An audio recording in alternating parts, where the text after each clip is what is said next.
F آئی اے سابق نے عمران خان کے خلاف تحقیقات شروع کر دی۔ عمران خان پہ تحفے میں ملنے والا ہار فروخت کرنے کا الزام ہے۔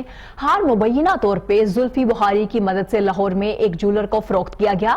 ذرائع کے مطابق ایف آئی اے جولر کو بھی شامل تفتیش کرے گا۔ آپ کو بتاتے چلیں، ایف آئی اے سابق نے عمران خان کے خلاف تحقیقات شروع کر دی۔ عمران خان پہ تحفے میں ملنے والا ہار فروخت کرنے کا الزام تھا۔ ہار مبینہ طور پہ زلفی بخاری کی مدد سے لاہور میں ایک جولر کو فروخت کیا گیا تھا۔ ذرائع کے مطابق ایف آئی اے جولر کو بھی شامل تفتیش کیا جائے گا۔ ایف آئی اے نے سابق وزیر اعظم عمران خان کے خلاف تحقیقات شروع کر دی۔ عمران خان پہ تحفے میں ملنے والا ہار فروخت کرنے کا الزام ہے، جبکہ ہار مبینہ طور پہ زلفی بخاری کی مدد سے لاہور میں ایک جولر کو فروخت کیا گیا۔ ذرائع کے مطابق ایف آئی اے جولر کو بھی شامل تفتیش کرے گا۔ اس حوالے سے بات کرنے کے لیے میں جوائن کیا نمائندہ سامع نیوز عثمان مغل نے۔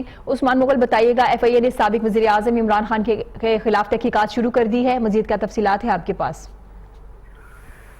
جی دیکھیں، جو ایف آئی اے ہے انہوں نے سابق وزیر اعظم عمران خان کے خلاف جو ہے وہ تحقیقات شروع کر دی ہیں، اور عمران خان پر تحفے میں ملنے والا ہار جو ہے اسے فروخت کرنے کا جو ان پر الزام ہے، اور ہار جو ہے وہ زلفی بخاری کی مدد سے جو ہے وہ لاہور میں ایک نامی گرامی جو جولر ہے اس کو فروخت کیا گیا تھا، اور ایف آئی اے نے جولر کو بھی شامل تفتیش کرنے کا جو وہ فیصلہ کر لیا ہے۔ اور اس حوالے سے جو اب پاکستان تحریک انصاف کی جو قیادت ہے ان کے لیے مزید جو ہے وہ گھیرا تنگ کرنے کا فیصلہ کیا گیا ہے، اور اس حوالے سے ایف آئی اے اور مزید سابق وزیر اعظم کے خلاف گھیرا تنگ کیا گیا۔ بہت شکریہ عثمان مغل اپڈیٹ کرنے کے لیے۔